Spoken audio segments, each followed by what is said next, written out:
Hello everyone, अस्सलाम वालेकुम। कैसे हैं आप लोग? उम्मीद है बिल्कुल ठीक ठाक होंगे जी। तो क्या हो रहा है यहाँ? तो भाई अम्मी के घर पर हैं और यहीं की रूटीन चल रही है और वही आपके साथ शेयर कर रही हूँ। तो यहाँ जी मैंने अभी फ्रिज की करी थी क्लीनिंग अम्मी की। एक्चुअली मैंने खोला ऊपर का फ्रीज़र और इतना बड़ा सा बर्फ़ का पीस मेरे ऊपर गिर गया ना। तो मैंने कहा कि अम्मी से, यार इसको क्या हुआ है? अम्मी ने कहा क्यों गिरा है? फ्रिज बंद है। मैंने कहा नहीं खुला है। तो बस मैंने कहा चले मैं कर देती हूँ उसकी क्लीनिंग। मैंने क्लीनिंग करी। उसके बाद यहाँ सिस्टर जो है वो फ्रूट चाट पे ये पापड़ी डाल के खा रही थी और मेरा दिल आ गया और मैंने एक बाइट ले लिया। तो बस वहाँ मेरा एग बॉयल हो रहा था तो मैंने बॉयल करके रख दिया था क्योंकि मैंने ब्रेकफास्ट में नहीं लिया था। मैंने सोचा था रात में भूख लगेगी तो खा लूँगी, क्योंकि आजकल हमारा जल्दी हो रहा है। तो यहाँ पर क्लीनिंग करके जा चुकी थी हमारी मेड और इस कमरे में मैं आ गई थी। यहाँ पर जो है मैंने कहा चलो बेडशीट वगैरह ठीक कर दें, और इस बेचारे कुशन के कपड़े नहीं थे, शायद वॉश होने के लिए उतारे गए हैं। तो और जिब्रान साहब जो हैं वो ऐसे ही लैपटॉप ऑन छोड़ के ना चले गए।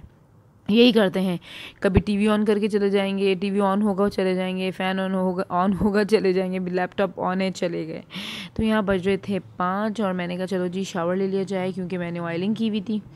और यहाँ मैं आ गई थी शावर लेकर। और आपको पता है मौसम कितना अजीब व गरीब सा हो चुका है, बहुत ही ख़राब मौसम हो रहा है। इतनी ज़्यादा ड्राइनेस है कि मैं ये लोशन को अपने साथ लेकर सोई हूँ पूरी रात। जो है ना, मैंने इस लोशन को अपने पास रखा है और लगाती रही हूँ हर थोड़ी देर पे जब तक मैं जागती रही। तो खैर शावर वगैरह लेने के बाद मैं आ गई थी अपना करने डिनर प्लस लंच, जो भी कह लें। आजकल मैंने अपना रूटीन चेंज किया जैसे कि मैंने बताया है आपको। तो बस जी यहाँ पर कुछ 5:30 का टाइम हो रहा होगा। तो यहाँ पर अच्छा आजकल आप देख रहे होंगे मैं राइस खा रही हूँ, वरना तो मैं रोटी खाती हूँ।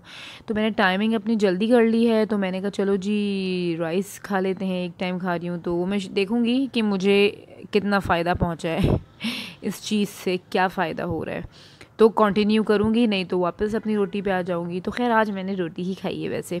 तो जी यहाँ पर मज़ेदार सा चने की दाल गोश्त मेरी सिस्टर ने बनाया है। अमूमन अम्मी के घर आती हूँ तो खाना मैं ही बनाती थी ना, कि जिब्रान को थोड़ा स्पाइसी पसंद है तो अम्मी कहती थी तुम खुद ही बना लिया करो। लेकिन मेरी सिस्टर जो है वो स्पाइसी ही बना रही हैं और इतने मज़े का बना था ना, ओ माय गॉड। मुँह में पानी तो नहीं आ रहा है क्योंकि आज मेरा खाना लेट हुआ है, क्योंकि आज हमने बाहर का खाया है। वो मैं कल शेयर करूँगी आपके साथ क्या खाया बाहर का। तो जी और अभी जो है ना चने की दाल गोश्त बना था और उससे पहले दाल चावल और भुनी चिकन बनी थी। तो इस बार ज़रा जो है ना अम्मी के घर खाना खाने में मज़ा इसलिए आया क्योंकि मैं अमूमन खुद ही बनाती थी, और इसलिए जो है ना मुझे कुछ चेंज नहीं लगता था। जिब्रान की वजह से सब डरते हैं ना, लॉ जिब्रान को जो है ना फीका ना लगे, जिब्रान को ऐसा ना लगे तुम बना लो तुम बना लो। तो इस बार जो है ना मेरी सिस्टर खुद ही बना रही थी और मैंने कहा मैं नहीं बना रही, ना मेरा दिल हुआ ना मैंने बनाया, उन्होंने ही बनाया। और यहाँ पर खैर हम आ गए थे, हमें चेयर्स लेनी थी और चेयर्स की भी बड़ी कहानी है, दास्तान है। कल मैं शेयर करूँगी आपके साथ अगर मुझे कल मिल जाएंगी उसके बाद। और ये बजे 8:30 या 9 बजे का टाइम था। तो मेरा एग बॉयल जैसे कि मैंने शाम में कर लिया था, मुझे भूख लग रही थी तो मैंने कहा चलो जी 5:30 बजे का मैंने खाया हुआ था खाना, तो फिर मैंने एग ले लिया था। और अब आ गए थे जिब्रान 10 बजे, तो मैंने कहा जिब्रान का खाना दिया जाए। और यहाँ पर आप पराठे की शक्ल देख रहे होंगे, एक्चुअली ये काफ़ी देर का बना हुआ रखा हुआ था ना, मेरी सिस्टर बना रही थी तो मैंने कहा चलो जिब्रान के लिए भी बना दो, वरना मैं तो गरम बना के देती थी, मतलब देती हूँ पराठा, तो जिब्रान को गरम ही पसंद है। और यहाँ पर चने की दाल गोश्त ने मज़े का था, सच्ची जिब्रान को भी बहुत पसंद आया। और ये चिकन रखी हुई थी तो मेरी सिस्टर कहने लगी तुम खा लो, ये चिकन बच गई है तो ख़राब हो जाएगी। और फिर उसके बाद मैंने कहा चलो जी मेहंदी को भिगा दूँ। मैं जिब्रान को यहाँ मंगवा ली थी ना, अपने घर में कब से रखी हुई थी, मैं जिब्रान से कहा यहीं ले आए, क्योंकि मैं अम्मी के घर पे ही मेहंदी लगाती थी, वहाँ पानी का थोड़ा मसला रहता था मेरे घर पर। लेकिन अभी अल्लाह का शुक्र है पानी का मसला ठीक है, लेकिन मुझसे ना घर पर लगाया ही नहीं जा रहा था। तो मैंने कहा जब अम्मी के घर हूँ तो यहीं पर लगा लेती हूँ ना। तो बस यहाँ पर मैंने कहा चलो मेहंदी को, वैसे तो उस मेहंदी वाले ने कहा था कि आप 10-15 मिनट आधा घंटा भिगाते, कोई ऐसा मसला नहीं है, लेकिन मेरी सिस्टर रात में ही इसको करके रख देती हैं, तो फिर मैंने कहा चलो मैं रात में ही कर देती हूँ। और जी उसके बाद ये है हमारा आज का क्लिप। और आज जो है वो दोपहर में अम्मी काट रही थी अपने लिए ये आलू, और मैंने कहा अम्मी आप, मैं बना देती हूँ आपके लिए। अम्मी की थोड़ा सा पेट डिस्टर्ब चल रहा है तो वो चने की दाल गोश्त तो था वो अम्मी ने नहीं खाया, तो मैंने कहा लाए मैं बना देती हूँ ना, लेकिन मुझे बनानी नहीं आती। एक्चुअली ये मेरे पापा बहुत शौक से खाते थे और पूरे बचपन मैंने यही देखा है, सुबह ब्रेकफास्ट में अम्मी पापा के लिए यही बनाती थी ना। तो ये ब्राउन प्याज करके मैंने निकाल ली थी और साबित मिर्चें, और मुझे लगा ये बहुत डार्क हो गई है, तो मैंने कहा अम्मी से डिस्कार्ड कर दूँ, तो अम्मी ने कहा नहीं नहीं बिल्कुल नहीं फेंकना, कुछ भी नहीं पता चलेगा इसका फ्लेवर ना। मैंने कहा कड़वी ना हो जाए, मैंने कहा कुछ भी नहीं होगा, और सीरियसली कुछ भी नहीं हुआ। इतने मज़े की बनी थी कि मैंने भी थोड़ी सी खा ली क्योंकि बचपन याद आ गया था अपना, बचपन में तो ना खाई कभी।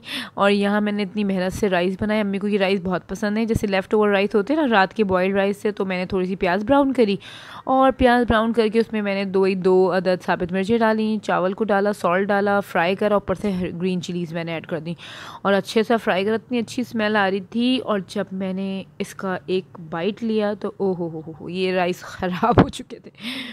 तो खैर राइस जो ख़राब हो गए थे, तो फिर मैंने कहा अम्मी मैं आपके लिए सुलेमानी पराठा बना देती हूँ, जो पापा के लिए बनाती थी इस वाली भुजिया के साथ। तो बस मैंने कहा कि चलो वो बनाएंगे। अच्छा मेरे ससुराल में भी बनते हैं भुने हुए राइस, जिब्रान को बहुत पसंद है, लेकिन वो टोटली डिफरेंट है। वो मैंने शेयर करा है और कभी दोबारा बनाऊंगी तो ज़रूर शेयर करूंगी। वो थोड़े से मसाले वाले स्पाइसी होते हैं, और अम्मी ने कहा खुदा के लिए स्पाइसी नहीं करना, हमारा हल्का ही रखना ना। तो बस अम्मी के घर के हमारे सादे खाने होते हैं और बहुत मज़े के होते हैं। और जी यहाँ बन रहा था सुलेमानी पराठा। सुलेमानी पराठा से इसलिए कहते हैं क्योंकि इसमें बहुत ही लाइट से घी या ऑयल लगता है, जैसे कि आप देख रहे हैं मैंने कितना लाइट से लगाया था। और ये बचपन में हमारे ये भी डेली बनता था पापा के लिए विद भुजिया। तो खैर आज का व्लॉग था इतना ही छोटा सा, उम्मीद करती हूँ कि आपको पसंद आया हो, और अगर पसंद आया हो तो लाइक कर दीजिएगा, कमेंट कर दीजिएगा, और साथ साथ शेयर कर दीजिएगा। और हाँ जी, बेल आइकन का बटन ज़रूर प्रेस कर दीजिएगा ताकि मेरी वीडियोस आपको मिलें। तो जी उम्मीद करती हूँ कि आपने ये सारी चीज़ें कर दी होंगी। और जी यहाँ पर मैं लेके जा रही हूँ अम्मी के लिए अम्मी का लंच। तो खैर मिलूँगी इंशाल्लाह ताला अपने नेक्स्ट व्लॉग में। जब तक के लिए अपना बहुत सारा ख्याल रखिएगा। बाय बाय, अल्लाह।